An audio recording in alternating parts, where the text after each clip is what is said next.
visibility. This one's going to be more on like real-world use cases, dashboarding, log analytics, etc. I'm Tyler Langlois. I'm an employee of Elastic, but I used Elasticsearch before I joined them, so I'm not a shill. Before that, I was at Qualtrics, San Diego National Lab, Blue Code, BYU. Most of my background is in operations and infrastructure and some security. I just like working in a terminal all day, so I'm going to do that. I'm on those sites. If you hop onto support or chat or talk to people for help, I'm usually on there. And I've got a technical blog on the personal website. So today we're going to go over what this is going to be about, why to use it for operations, why it's useful for operations. We're going to talk a little bit about the architecture, so when you go to deploy this and set up a cluster, ways to do it. Operational security, there's some things to know there we're going to go over. The main section here we're going to talk about is getting data in and getting data out. So coming from your application logs, hardware logs on your machines, wherever, and how to use those. And then because this is a talk about operations, we're going to talk about what can explode and blow up in your face, so you can get ahead of that in case problems happen. And I'm going to try to leave some time at the end for Q&A, because I'm going to cover a lot, so hopefully there's some questions to talk about at the end here. So, to start off with, what is Elasticsearch? If you haven't used it before at all, it is an open source, inherently scalable search engine. So you throw JSON at it, you issue queries to it, and it returns back results. It has lots of neat features. It has geolocation querying built into it, so you can search based on like polygons, things like that.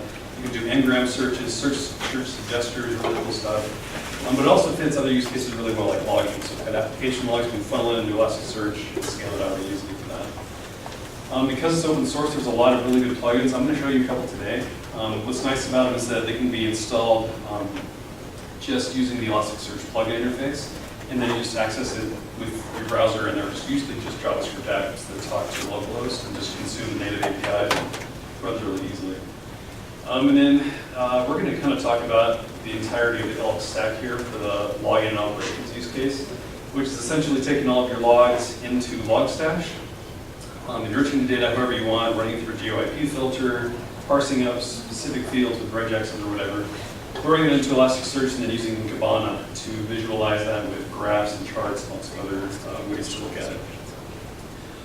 So, what sets Elasticsearch apart? If you were to compare Elasticsearch to other log analytic platforms, what are the differences here? Well, it's open source, so it's free as a beer and speech. We're all on GitHub, so you can go to the GitHub page and you can look at the activity on there. Paired with Logstash, you can really do anything you want with your data. I've never written a Logstash plugin before, but like 2 weekends ago, I wrote a Logstash plugin in like 2 hours to do sentiment analysis on free text. So it's really powerful. You can do a lot of stuff with it and extend it really easily. Like I said, there's really cool features that it has, and then because it's open source and free, there's a lot of really cool plugins and things people have written in the open source community.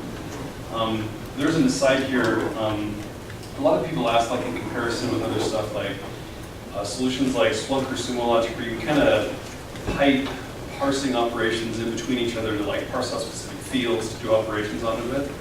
There's kind of a difference here between Elasticsearch and those solutions, and it's not a pro or con. There's flexibility versus speed here. Elasticsearch parses stuff when it comes in, creates a reverse index out of that. So querying is really fast.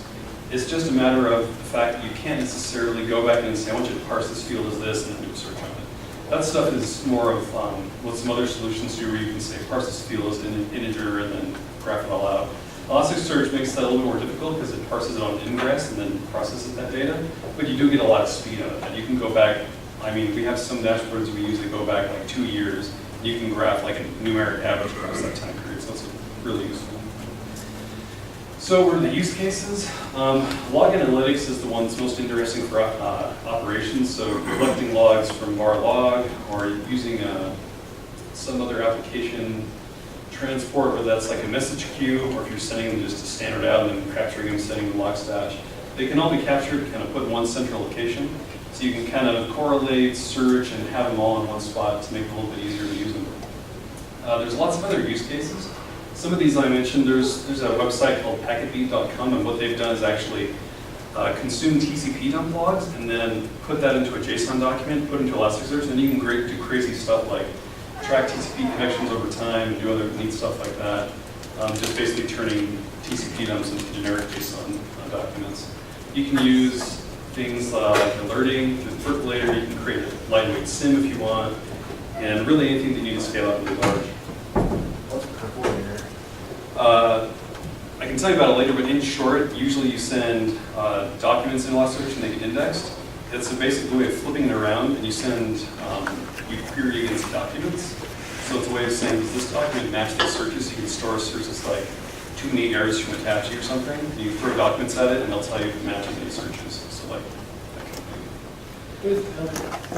Elasticsearch Logstash Kibana. So some operational benefits. What's nice about this is that this gives you the ability to kind of give the power to the people who want to consume the logs and not necessarily depend on you to say, I want to go into our Apache logs and answer a question. You don't need to have to be the one to do that. You can give people the power to just create their own dashboards, consume the data, and it gives you time to go back to fighting fires or whatever else you like to do. What's really nice is that it's schemaless, it's unstructured, so that your developers can add an arbitrary field, index into Elasticsearch, and they'll just keep working out to add a column or do something crazy like that. And of course, there's no charge per gigabyte, which means you can store all the data you want, archive it forever, and no one's going to bill you for it. There's also really nice things like the data lifecycle. You can cycle out indices to store data forever, and there's been requirements when I've worked in ops where you have to retain data forever for some reason or another. And there's really nice ways of gradually lifecycling it out to keep it. And then native clustering, it clusters really easily, so you can scale out easily. Question. Yeah. What's the way you're talking about this? I've heard that different use cases, right? But that Elasticsearch shouldn't be treated as like a primary data store, and rather more of a data manipulation sandbox. But it sounds like you guys use it for primary data store in a lot of cases. So it depends. Usually we don't recommend that if you've got really mission critical data. It's meant as a search engine, so you're usually just kind of using it as like a caching search layer to do data operations on. I talk to people who use it as a primary data store. And if you want to use it in that way, that's fine. I just recommend taking some extra precautions. You want to make sure that you have really highly available setup, you're backing up your data regularly. However, I mean, for example, we have a use case where we're tracking download logs. We archive those permanently in S3 and then also send those to Elasticsearch. So if we ever need to restore from those logs, we have them backed up somewhere else. But otherwise, they're just sitting in Elasticsearch anyway. So it's kind of up to you, whatever your use case is in particular. I'm going to go through and we're going to explain why all this stuff is cool by looking at some dashboards. It's a gift, so I'll show you things. So let's look at Kibana 4 first. So this link that I mentioned at the beginning here is a Vagrant box that I set up, so you can see everything I'm about to show you by doing a git clone and Vagrant up. So it's really easy to get the same thing you want. So, going to localhost, Kibana 4's default port, 5601. This is what comes up initially, so this is a fresh box that I haven't played with it all yet. The Vagrant image, I've set up the logstash config, which is generate dummy logs, so it's spitting out several per second right now to the Vagrant box. So Kibana says, I'm going to look for an index, it's called logstash, and we basically just all we have to do is set up is tell it what the field is that indicates when events have occurred. So usually that's a timestamp. So we'll create it. So now we can just use Kibana. So if we look here, these are a bunch of log events. I've just created kind of a generic log structure here. The message just gives kind of free text. I've given it a log level, kind of like what you'd see in like a syslog or something like that. And a severity, which is a numeric field. I didn't predefine any fields in Elasticsearch. I just kind of figured out that this is text, and that's a number. So that gives us the ability in the free text to kind of do searching that it'll let us do free text search on. Whereas the numbers we can do like averages, standard deviations, all that kind of good stuff you can do on like a numeric field. So for example, if you wanted to, so in my Vagrant setup, I've defined that anything over a certain severity is an error. So you can imagine like in Apache, for example, you have 200, which are fine. If you're a 500 error, that's bad news. So in this case, we have a couple of logs that are errors hidden somewhere in our logs. So if we want to visualize that and see what's happening, we go to the Visualize tab. Let's say we want to look at like the paint chart. Let's just create a new search. And then by default, it's defining our y-axis as the count of documents and x-axis as like a date histogram time period. So all we have to do is tell it, okay, I want you to use the x-axis as a date histogram. Use the timestamp field to determine when events have occurred. Hit apply. We've got a nice little graph for when your events are coming in. So that's cool, but if you want to look at what severity our logs are, we can do that pretty easily as well. We add sub-aggregation. We'll split the lines, so we'll add multiple lines here. And we'll make a terms aggregation on the level.raw field. And I can explain what all this means later if you want. But we hit apply. Now we see all of our errors are here, so new per second. And all the infos are happening up here. And that's really all there is to it. Once you parse your application logs and put them in a JSON format that Elasticsearch can understand, creating graphs like this is really easy. We can easily do something like pie charts, see what share these are errors, etc. So it makes the data really useful and easy to understand. So let's look at a couple of tools that help operations debug stuff and administer it. I'm going to show you, I think, 3 or 4. So let's look at Paramedic. This is a really simple one. This is kind of a view only that can't actually perform operations on Elasticsearch, but showing you a bunch of info. So we can see that our cluster is in the yellow state. We have 2 nodes. You can actually watch the document count increments. We're at 654, now it's 658. So it's keeping track of all that. We're looking at the JVM heap, the concurrent open HTTP connections. There's a lot of really good debug info there. We can also see the indices down here. So our log data is stored in this log stash index. And we can see it has 1 shard. So there's some introspection there. You can get what's happening inside Elasticsearch. So one interesting thing here is we see the cluster is yellow. If you were here in the morning, you know that that means that it can't allocate backup shards. So it has a backup of all your shards, but it can't put it anywhere. So it doesn't want to put it on the spot with a single node. So let's solve that in the web interface. If we go to COF, this is another really useful dashboard. You can do a lot of administration in here. This view here, so this is showing us, what's that? KOPF. So this is a view down on the y-axis here. We've got our nodes. So we have called Ubuntu, and then our index, our logstash index here. So we can see the shards. We can do a lot of cool stuff. If we want to get rid of that yellow state, all we have to do, so just by convention, Elasticsearch considers, or most of the tools consider index beginning with a dot to be hidden, like Unix file system. So if we show it with special, we can see we have a Kavana index that has a backup shard from number 0 that can't put anywhere. So we can really easily solve that. Click here. We want to edit the settings for this index. Number of replicas to 0 instead of 1 backup. We save it, and the cluster's green. The little title bar changes. You can go back here. You can see everything's all good now. So there's other useful things you can do in here. There's the snapshot API, which is the way that Elasticsearch allows you to back up indices to various endpoints. So if we go here, we can make backups to the file system, URL, S3, HDFS, or wherever you want to put it. So you can back up all your indices there. So there's a nice interface to that. There's some other ones here. Let's look at some metrics now. This one's called BigDesk. And it's basically consuming the statistics metrics that Elasticsearch exposes through its APIs. So that one in the upper left is heap memory. So that's the amount of heap available and the amount of heap consumed. So you can actually see the garbage collections happening in the JVM with that stair step right there. So this is really useful for debugging because if you've got just a ton of data and your nodes are really slow, you can look at this and you may see that you have that blue line up near the top that's just garbage collecting constantly, which would indicate that you don't have enough memory and Elasticsearch is trying to garbage collect all the time, but just can't get enough of it. So there's other really useful metrics here. You can look at load average, anything that Elasticsearch exposes through its API, CPU time. Another useful one is like requests per second, so you can see how much it's being hit. So useful metrics in there. The last one I want to show you is HQ. These are all just open source plugins. This one's someone made, and this is kind of similar to what we saw in BigDesk, but there's a really interesting feature here. You can look at node diagnostics in this interface. So if you go down here and look at some of the stats, some of these are in red, and the web app is actually parsing out these metrics and figuring out which ones are kind of abnormal or less than ideal. So if I actually hover over these, it'll say this may be the reason why. Like high values indicate slow I/O. So maybe you don't have enough IOPS, or you need SSDs, or RAID something up. And if you look at the rest of the rogue ones, they all seem to indicate I/O is the problem.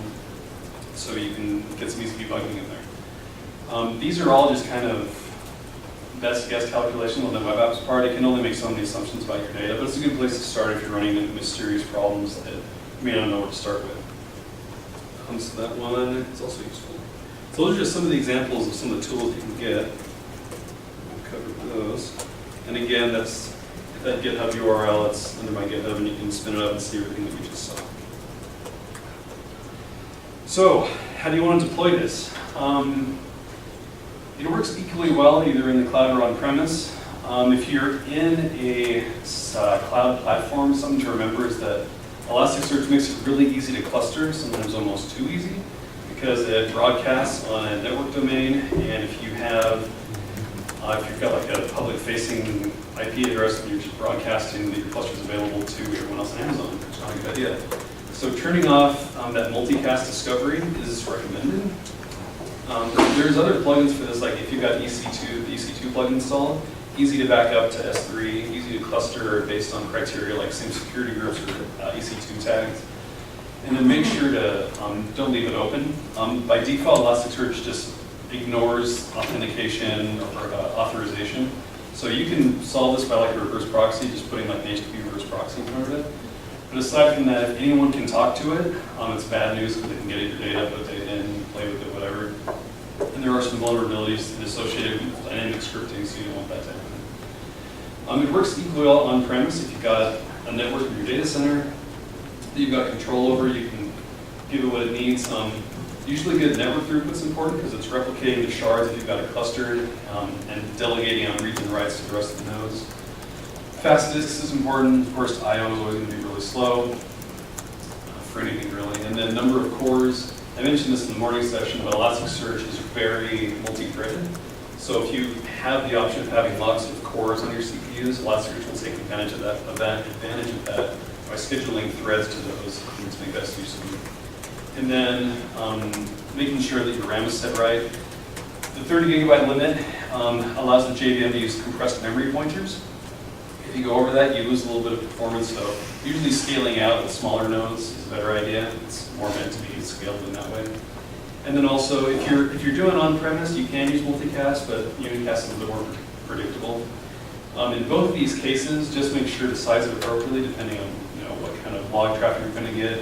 Secure it with either putting it in its own isolated subnet or put a reverse proxy in front of it, and make sure you're designing it appropriately so that if you really need it to be up and available, create dedicated masters, have dedicated data nodes, and that's really easy to design, and you can look at the slides from this morning if you're curious to do that. So along the security thing, there's a commercial plugin called Shield. People who subscribe to our support contracts get that, and it has like node-to-node encryption, that kind of thing, so it's really good for that. If you're doing it on the cheap for just open source stuff, you can use Nginx for this.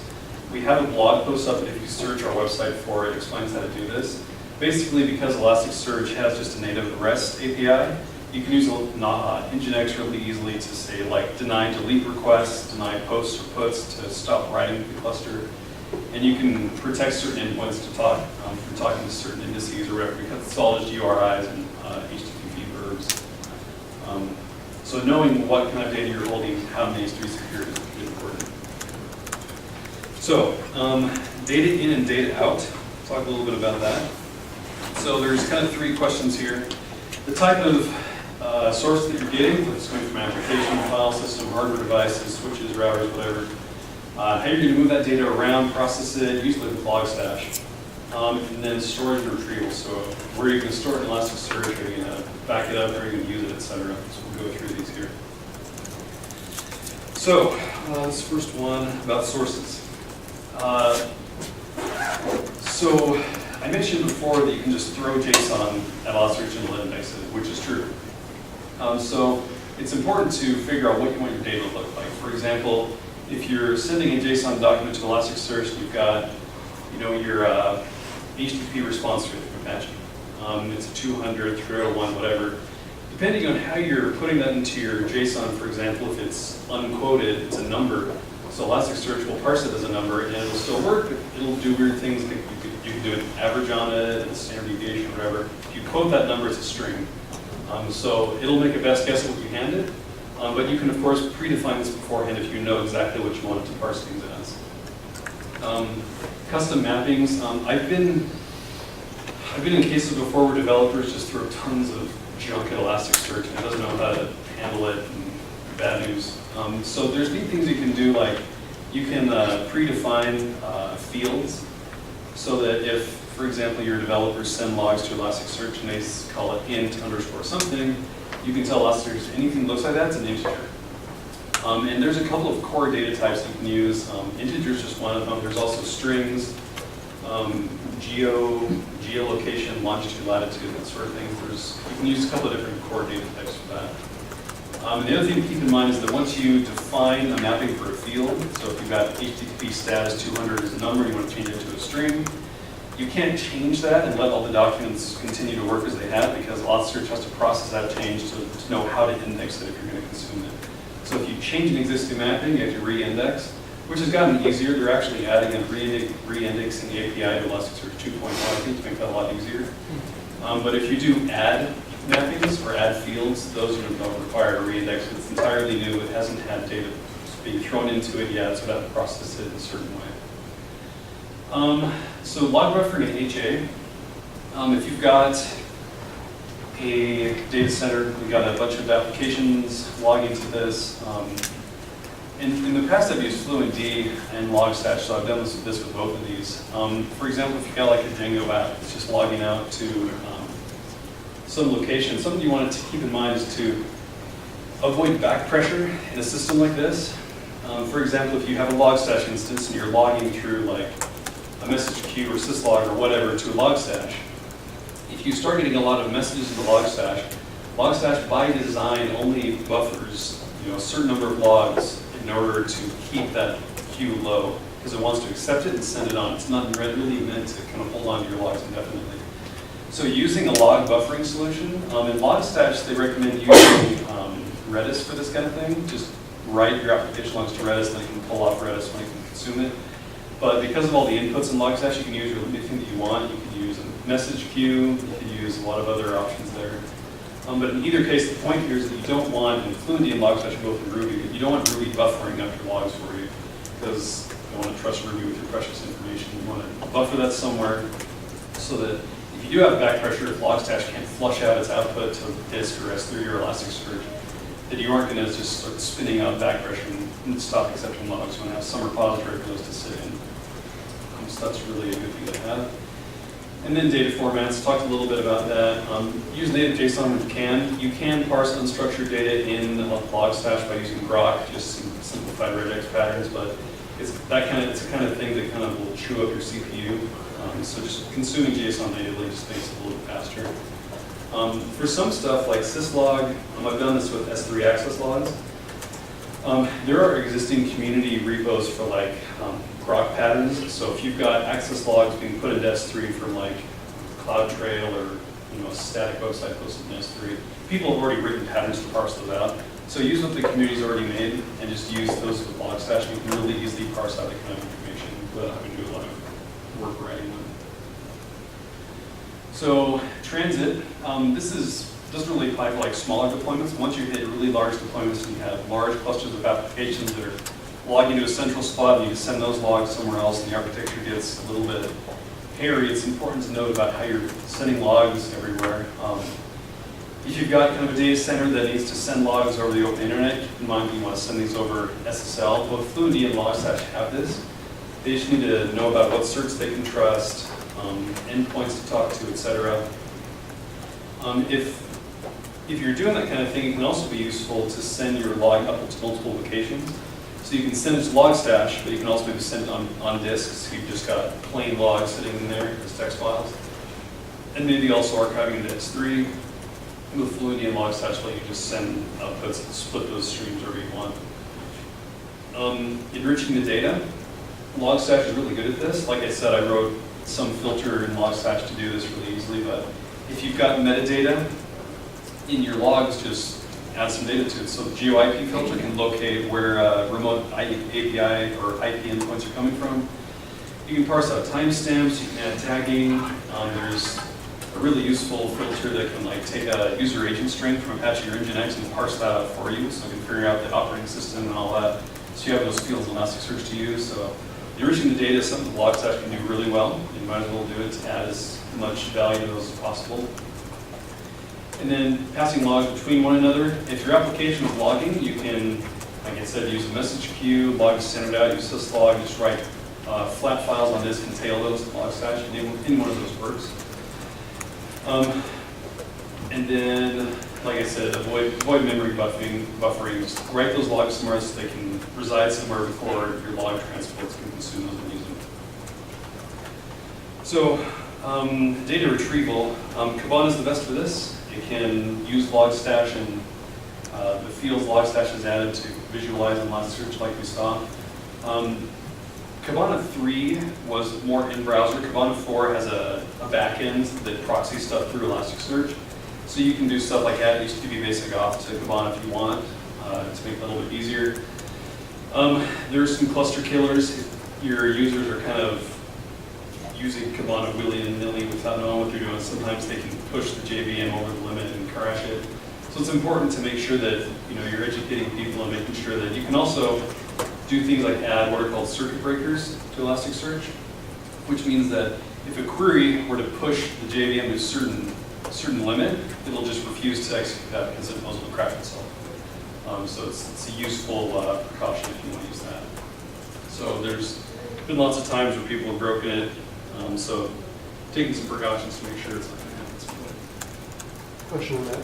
Yes. Is there a way to restrict users so they can't run like a query against 5 years of data? Yeah, you could do that. And for example, if you were in Nginx, you could deny anything that goes, like if they're trying to search for an index that matches a certain year. So you could say, in an Nginx rule, if it matches 2013, just deny it. So you can do stuff like that if you wanted to. Pretty easy to do with just Nginx rules. So let's talk about some things to bear in mind if you build cool dashboards and do stuff like this. So, unresponsiveness. If you're hitting limits, for example, making sure that you know what your data looks like, what the action patterns are, how much data, it's kind of a learning experience at first, right? I mean, if you're sending 10 logs a second, it's very different than 10,000 logs a second into Elasticsearch, so you want to get a feel for what the limits are and size it appropriately. If things become unresponsive, there can be a couple of different reasons. There could be things with out of memory. The shard number count. I went over this morning, but Elasticsearch takes an index, and we were using the Logstash index in Kibana before this, and it splits that index into shards, which is kind of the way that it can scale out like that. And if you have way too many shards, it can slow things down. There have been cases where you have like 6,000 shards and go to 100 in the cluster, and all of a sudden it's completely stable again. And that's just because there's overhead here. It has to talk to each one, query it, get back, over the network possibly. So making sure that you can kind of keep that number low so that it has to do less thinking about it. Of course, I/O is always going to be really slow for anything. So you could RAID disks, etc. And then looking at the ES analytics. So the dashboards we were looking at before can be useful to debug these kind of problems. The stats APIs that give you some introspection into the JVM, into the hot threads, etc. can really help out with this. Usually we go to ask people to look at hot threads and some examples for these because there's different thread pools for each action Elasticsearch is going to take. So there's a dedicated pool for searches, there's a dedicated pool for indexing, things like that. So if you have a really slow Elasticsearch cluster, look at the hot threads, and if you have tons of hot threads in your search pool, you know that it's just being used constantly to search. So you may want to add another set of replicas. You can spread out and reload or something like that. So there's useful metrics like that. And then tweaking your usage patterns. Using doc values is a way of, and you can Google for more details on this, but there's a way in Elasticsearch to essentially say that I want to shift the load a little bit from memory on the disk. So free up memory and use that data on disk instead. It's kind of a trade-off, but there are a lot of useful things you can do to shift that load around. So I mentioned out of memory. This is a very common problem when I'm sitting in IRC talking to people. This is most of the time what's happening is running out of memory. This will show up in the log. So if you're watching your Elasticsearch log, you'll see JVM out of memory errors happen. this occurs. Setting your ES heap size to 50% of the available RAM on the operating system, maxing out at 30 gigs is the best practice, recommended way of doing it. 50% because you want to leave the other 50% to the operating system so Linux can cache your files so that it can prefetch Lucene segments, do stuff like that. So 50/50 is the best bet. And then doing it to 30 gigabytes because you can use those compressed memory pointers in Java. Make intelligent use of units of scale, so keeping shard counts low, using indices right can help. Before I joined Elastic, I was deploying large Elasticsearch clusters, and I read the definitive guide. We published a book that goes over a lot of the details about using Elasticsearch, so it's in print, but it's also free on our website if you want to use it. You can fix typos or whatever. It takes you to a GitHub page if you want to submit a pull request, but there's a lot of useful stuff in it that I didn't know about, and I realized I was doing like half the stuff wrong after reading the guide more in depth. There's a lot of really useful usage patterns for how you can approach Elasticsearch, like using filters. I learned that it could do interesting things like stem out English words. If you tell it that certain fields are English phrases, it'll actually stem those out and put those into the root English words, so you get really powerful search out of that. So reading the guide will give you a lot of insight into this, and there's an actual section dedicated to using Elasticsearch in operations and how to set it up to be available, so it's good reading as well. And then best practices will do a lot, but you can always scale out if you're running the bottlenecks. If there's just no way that you can't get any more I/O operations on your hardware devices, you can just add additional nodes. It'll spread out the load, balance itself out, and you can give it performance that way, in addition to being highly available. So I mentioned I/O. Keeping the RAM balance at 50/50 will give the operating system some leeway to pre-cache things before you do that kind of thing. Rating, again, this is something I mentioned earlier in the morning session, but Elasticsearch will actually give you the ability to do an application level RAID. And by that I mean you can tell it in the configuration file where to keep data. And that's just kind of a generic setting that any database could have, but if you pass it multiples of that, you say keep your data here, keep your data here, it'll strike that for you. So that can be really useful if you've got for some reason can't set up a RAID, an operating system level RAID or a hardware RAID, you can just stripe it for Elasticsearch. Previously, this was done on kind of like a low file level, but there's a recent change, I think, that changes this to shard level, so you get a little bit more resiliency here, because typically if you've got something striped, you lose half your data if one of them dies. And it's not good news, but there's some resiliency that built in here to make this better. And then scaling up for parallelized reads. If you've got an index with primary shards and replica shards, the replica shards can recover. If you lose a primary shard, they'll be promoted and your cluster will stay up. But replica shards can also serve reads for you.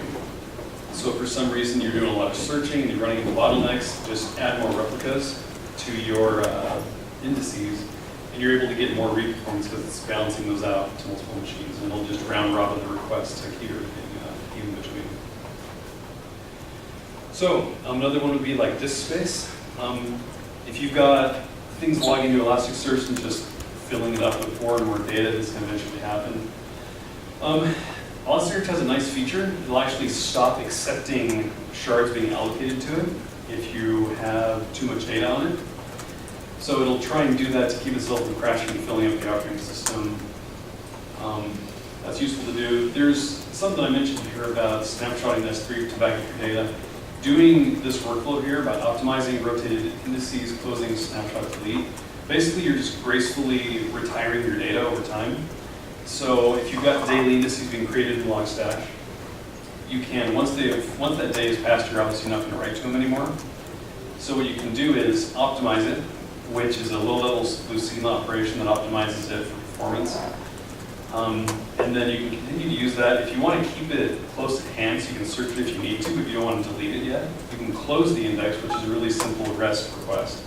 And that'll keep it on disk, but not loaded into memory. And you can easily recover that again if you want to, but it frees up your RAM for more processing if you're doing other types of searches. What you can also do is snapshot it. So if you've got an index that you don't want to use anymore, snapshot it out to S3, store it up there forever, and then just delete it out of the cluster, and you can restore it if you ever need to again.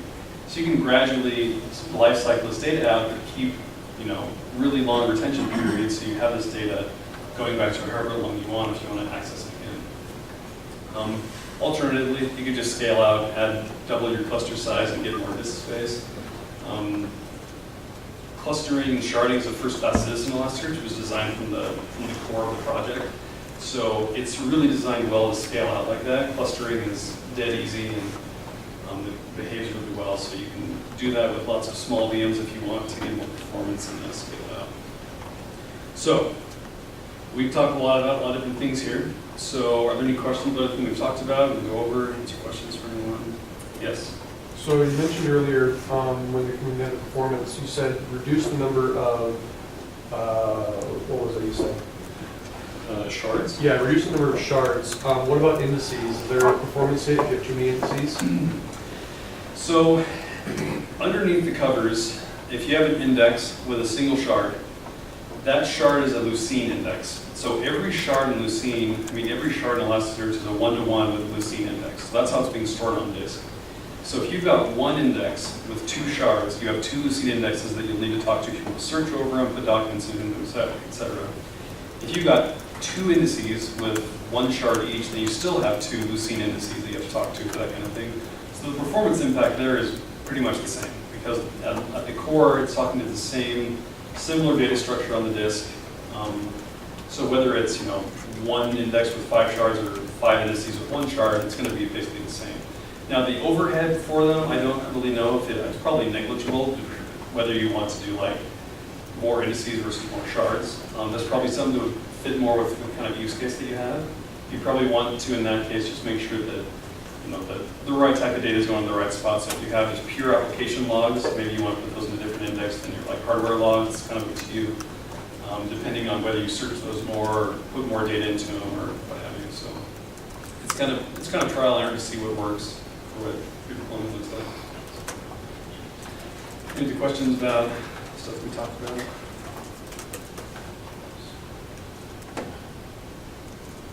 Okay.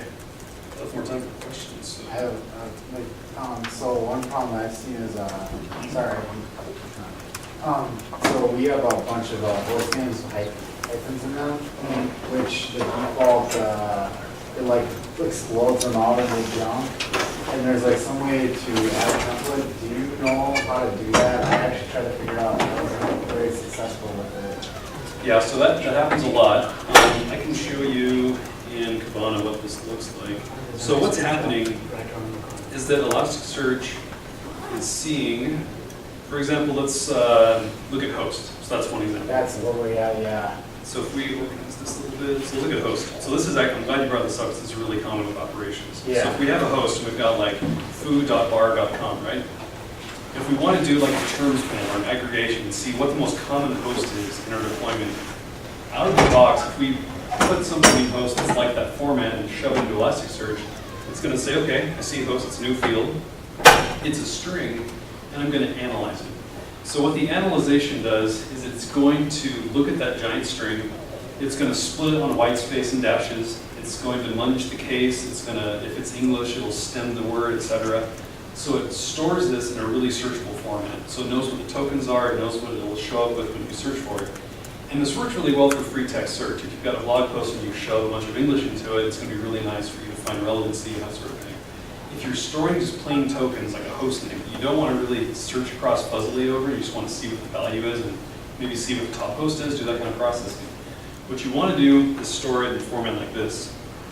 So this is still a string, but we have not analyzed it. What that means is that when it sees that show up in a document, it's not going to split it, munge it, do anything like that. It's just going to take it and store it as it sees it. Now, this deployment has host.raw already. What Logstash actually does is it creates a Elasticsearch template, and an index template will apply a couple of predefined settings when you create a new index that matches that template. So what Logstash does is says, hey, for every string field that gets created on this index, I want you to copy that content into a new field called whatever that field is, .raw, and I'm going to store that as not analyzed. So out of the box, Logstash does that for you. And if you recall, when I made that dashboard to see the trend line graph, I looked at host.raw and not post. If we were to do post, it would split that, but we did the aggregation with host.raw, so it's looking at just a big hunk of text. So that's important to keep in mind when you're looking at your fields, whether they're being analyzed or not analyzed. This is also important because once you take host.raw and it's being stored as a not analyzed field, you can make additional optimizations for this. So you can throw a flag in Elasticsearch to say, store this as a doc value, which essentially means when you're doing aggregation on this, so I look at a pie chart and say, what are my top hosts? It's not pulling every possible value of host into memory, doing the calculation, then giving you the result. Storing something as a doc value takes the value of that field, writes out just the plain string onto disk, and then when you ask for an aggregation or terms fast on it, it just pulls the top value that it sees on disk off, and it's really fast. It'll free up disk space, it will crash less often if you're doing aggregations on the field, and it's a really useful way to store those. This actually is really important, and it was not default, but there was a recent pull request on GitHub. They've made this the default in Elasticsearch 2.0, so that if you store a string or a geopoint or something like that as not analyzed, it by default will store as a doc value. So we'll try and make that optimization for you because it's a smart thing to do. It uses like a fraction of a percent more disk space, but it's pretty good. So yeah, that's why it happens. If you Google for not analyzed strings or something like that, you can also look at the bundle template that Logstash uses to create these. You can see how it's doing it. Okay. Yes, that's a good question. Does anyone else have any questions? Yeah. So in my other Lucene-based product, when I'm adding a lot of documents to it, it suggests batching many documents and then calling a commit. Does Elasticsearch take care of the committing to the Lucene index automatically, or is there an operation that you can do? It will handle that for you. There's a few things to keep in mind with that. By default, Elasticsearch will just accept the rights that you give it. It will, periodically flush that up to disk. By default, Elasticsearch flushes to the disk every 5 seconds. So it calls an fsync every 5 seconds to make sure those are committed and on the disk. If you're really cautious about the data, you want to make sure that this data is being fully written to disk before it gets packed. You can set fsync interval. I don't know the exact setting name, you can Google for it. But you can set the fsync interval to -1, which means every time you get something written, it will write to the Lucene index, call an fsync, and your data is on disk. But by default, it goes to 5 seconds. This is mostly because if you're running in a distributed way, it's going to write out to a quorum of nodes with those shards that you have. And it just assumes that, because your data's been copied so many times, it's okay to let it sit there for 5 seconds because it's copyable, it's a little flush function. But you can always change that if you need to. But by default, it's just, you don't even worry about it. Okay, any more questions? What was the dashboard you showed us after the click on? Is it big dashboard? This one? Yeah, this one. This one's Paramedic. And again, if you go to my GitHub and copy this vagrant image, you can look at the guy that I forked it from is using Puppet, so you can see the plugin that it's installing. So you can see every one of these plugins in there and play with it yourself and see what it looks like. This is there's like a pie chart for looking at all of them. So 10.99% of my dummy logs are errors. Something like that. Anyone else got any questions? Could I ask a Logstash question? Certainly. Okay, because I've never used Logstash, and I'm getting a little excited about that. Is there any existing stuff? Would I be reinventing a wheel if, say, I created a cron job to take at 11:55 every night to take an Apache log and throw it to another server to process. I can't touch production, but I can copy the Apache log and send it to another box to use this. So you're saying you can't put Logstash on the box, you can just have a cron job, and that's about it? Take it Right. So you can definitely do that. There's actually a project called Logstash Forwarder. It's written in Go. People wrote that because they felt Logstash was too heavy, so it's a really lightweight Go process that only tails log files. And you can just install it on a machine, point it at an Apache log, and say forward this onto Logstash somewhere else. That's all it does. It's lightweight, really simple, small footprint, so that's one option. If you want to just copy the logs off, that's fine too. You can put them in place in a directory that Logstash will watch and consume the new logs that it sees. There's other options as well if you have the ability to run arbitrary processes on the web server. But if you want to just copy them off the process, then Logstash could. Well, I was just thinking of doing a simple wget on the log, and I can post it to like a little API that I can on another box, so they can't mess with me for messing with production too bad. So. Yeah, if you want to just copy them off and do that, that's fine. You could explore the Logstash forwarder. Logstash forwarder is kind of the justification for that one, because people didn't want huge Ruby processes sitting on the web servers. And so Go is a little bit more lightweight option for that. But copying off was just simple. Any other questions? Yeah. You might just mention about tomorrow's sessions for anybody who wants to dig in. Yes. Particularly the afternoon. Thank you for that. So I'll be wrapping it up here, but just a heads up, tomorrow at 3, my colleague Aaron is going to be doing a 3-hour workshop where we're going to do kind of more hands-on. We'll actually write Logstash config, create some dashboards, do that kind of thing so you can actually try it out yourself. So it'd be useful to go to if you actually want to do some of this in person. So that's a really good session to go to. Yeah. Okay. Yes. Is there a recommended image size for running RCT? There's a really good, my team lead created an entire document for this that I can't remember how to get to. But he benchmarked every one of them and found which one is good for this sort of task. Talk to me afterwards and I'll find that for you. The rest is really you. If you Google for that, there's a lot of good documentation on this. But I mean, basically, what works well is if you have like 64-ish gigs of RAM, give Elasticsearch 30, get a highly performant disk so you get good IOPS, and keep the nodes close together so that network latency as well. And generally speaking, that's pretty good. But there's also some blog posts about different instances. Okay, anyone else? Okay, thank you.